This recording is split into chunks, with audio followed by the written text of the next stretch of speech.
So be a thankful servant that whatever Allah gives you, but wallahi, I swear by Allah, if I had nothing, had no money, and homeless in a homeless shelter, or living in the street, or living in a park, I have everything because I'm Muslim. And if I can die Muslim, then I'm a happy man. And even though I may have nothing in this life, it doesn't matter. It doesn't matter as long as I have Islam. And if I have everything in this world and have no Islam, I have nothing. I rock my koozie and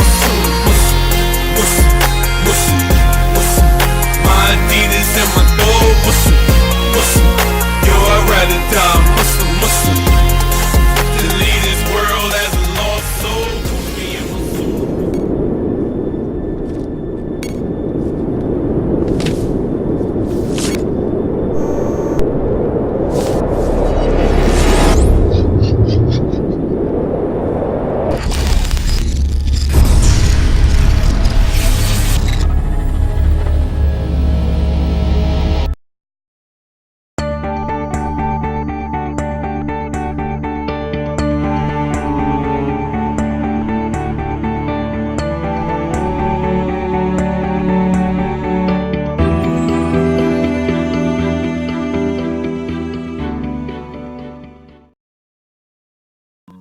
Basically, my story begins in first year university. I had a year where I think a lot of problems happened to me. My parents separated that year. My dog died. It was a particularly tough day. Subhanallah. I had 2 car accidents in the space of 1 week. And also, sadly, I had a friend pass away that year.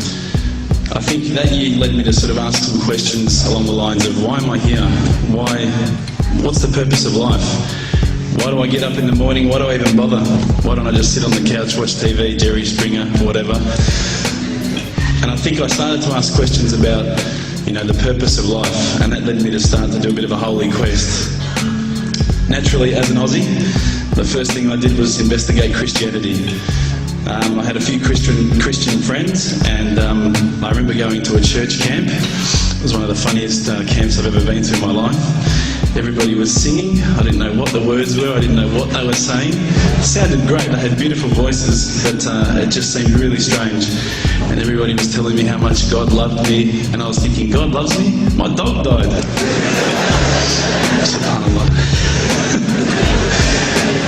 So I kept on investigating Christianity, and I went to a whole lot of, different aspects of Christianity. So we're talking about Catholicism, we're talking about Anglican, Baptist, priests, pastors. And every time I'd go there and ask questions, I'd find that they wouldn't pick up the Bible and start to say, oh, this is the answer, my dear brother. They would just start answering me. They would just answer from their own opinions. And I started to realise that there was a lot of interpretations of Christianity, and a lot of people had their own interpretations, and one priest from one church was believing one particular aspect of Christianity whilst another was proclaiming another. So I started to think to myself, the Bible is one text, but there seems to be so many different interpretations, and it was confusing. At the time, while I was in first year university, I was also working in a service station, one of my part-time jobs. And one of my colleagues was a Hindu, was an Indian Hindu, and we'd regularly change shift. And at that time, I was very inquisitive, and I'd say to him, dude, what's the deal with the elephant head guy? What's the deal with that, Why has that guy got an elephant head? And he's going, oh, that's Ganesha, this. I said, but couldn't he have chosen like a lion's head or something a bit better? We'd have, these really deep theological debates while people were buying petrol.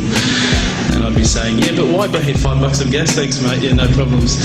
And again, I found that was very hard to stomach. So I sort of investigated a little bit further. I had a good friend of mine was a Mormon. And I found that this religion actually appealed to me the most out of all of the Christian religions, the Church of Latter-day Saints. They were quite strict. They don't drink alcohol. They don't drink caffeine. So unfortunately, Coke's out, guys, because I know Lebos love Coke. But again, there was that leap of faith I felt that I had to make to embrace this religion. And I found that, I wasn't just into making a leap of faith, I wanted proof. I also investigated Judaism, would you believe? And my original name before Abu Bakr is Reuben. So if you've probably seen all the movies, you've seen Reubenstein. At the end, they probably thought I was Jewish, so they thought, oh, this guy's, one of us. But again, I just didn't find what I was looking for. Lastly, I probably looked into Buddhism, and I found that this was probably the religion that I was going to choose. I thought, look, this is great. There's so much. People at peace here. They seem to be really switched on, and they seem to be living one with the world, and that's what really appealed to me. But the more and more I looked into it, I guess I realised that it wasn't a religion of God. It was just a nice way to live.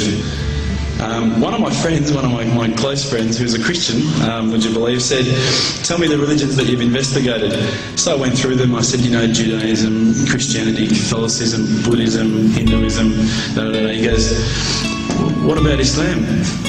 Islam? I get a terrorist. I'm not going to investigate that religion. They're crazy.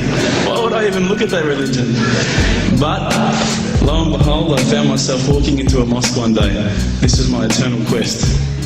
So I walked straight in, shoes on, straight across the prayer rug. There was a brother praying. I walked straight in front of him. As he went to go into sujood, I almost stepped on his head. SubhanAllah, I didn't have any clue what I was doing. I looked over and I saw this brother. You probably know this guy. This is Abu Hamza. He's come here and he's lectured a few times.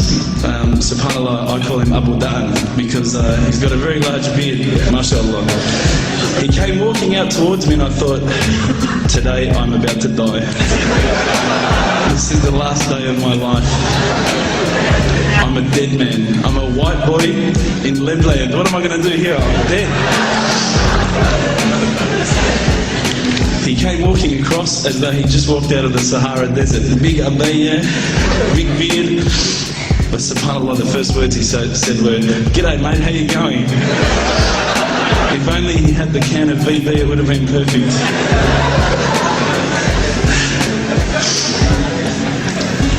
SubhanAllah, I was very taken aback by his welcoming nature.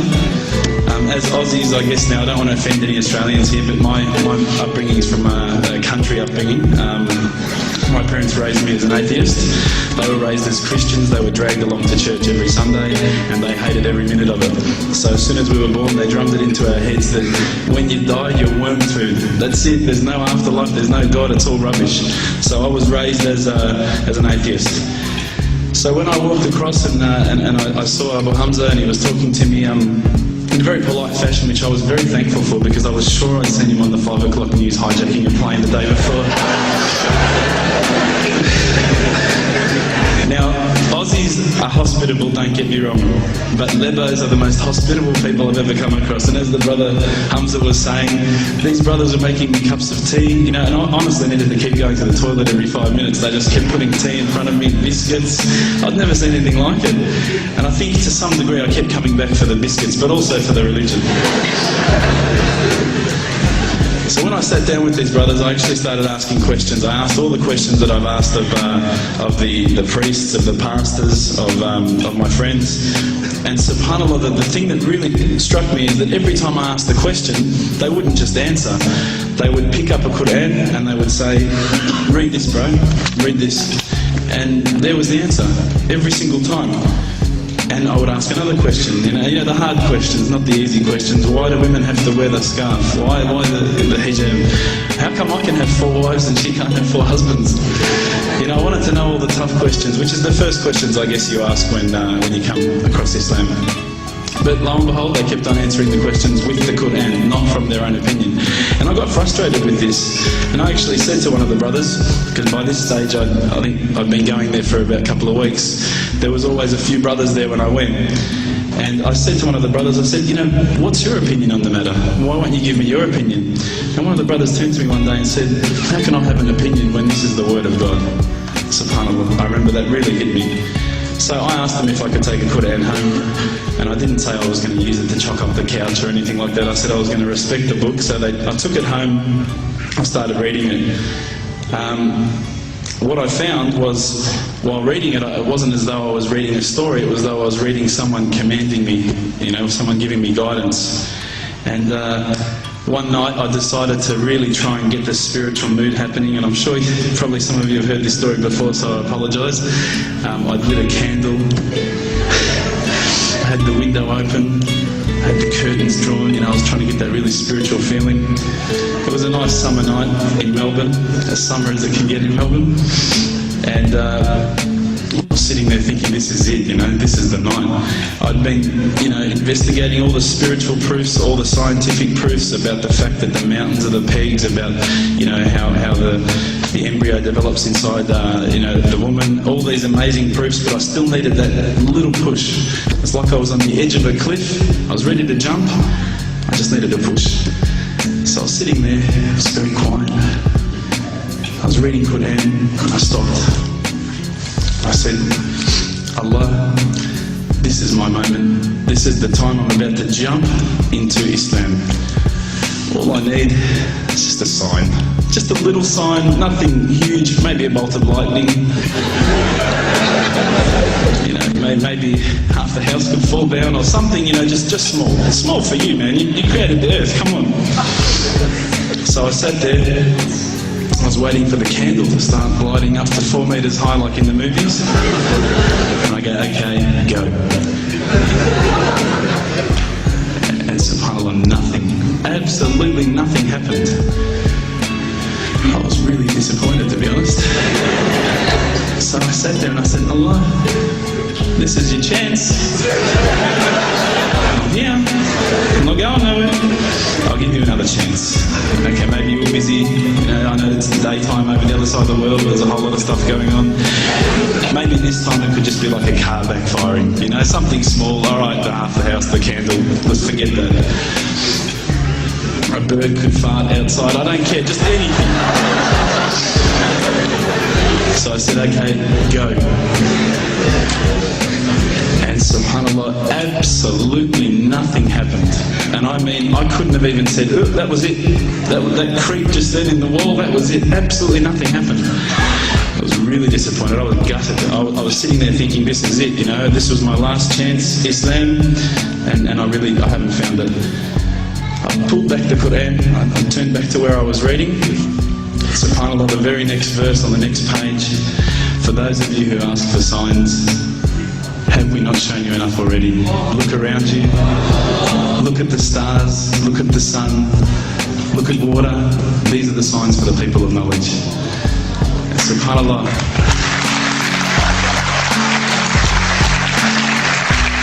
I threw the doona over my head and I pretended I was asleep. I was that scared because I couldn't believe how arrogant I'd been to want my own specific sign when all the signs had been there for me all along. The fact that we have this world, the fact that there is this creation, these are the signs for all of us.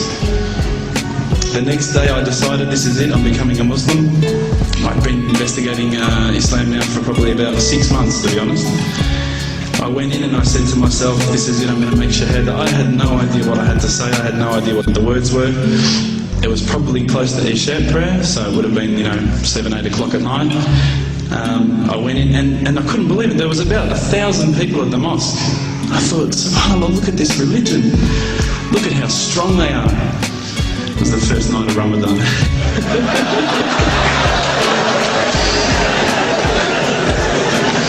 Ramadan Muslims. So I sat there and I was very nervous, I must admit. I got up and this person's going to me, you got to say these words, bro, ashhadu. I'm going, what? Ash what? Can't I just say it in English? No, they say, no, you got to say it in Arabic. And I thought, looked out over the sea of beards that I could see in front of me, and I thought, if I get these words wrong, I'm a dead man again. I had this fear, And they were staring at me, and I don't know if you know this, but Australians can't stare. Lebanese people can stare. So I was sitting there, I was very scared.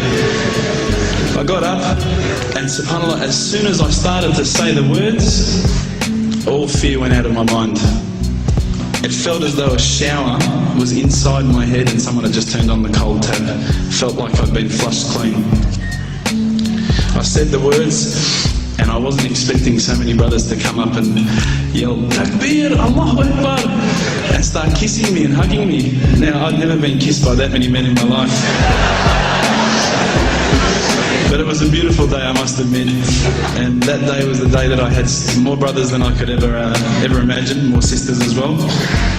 But I guess since that day I've never looked back. My family, I think initially were very worried that I was going to be I guess, a little bit weird towards them. They thought that I was going to break out the AK-47s and the grenades.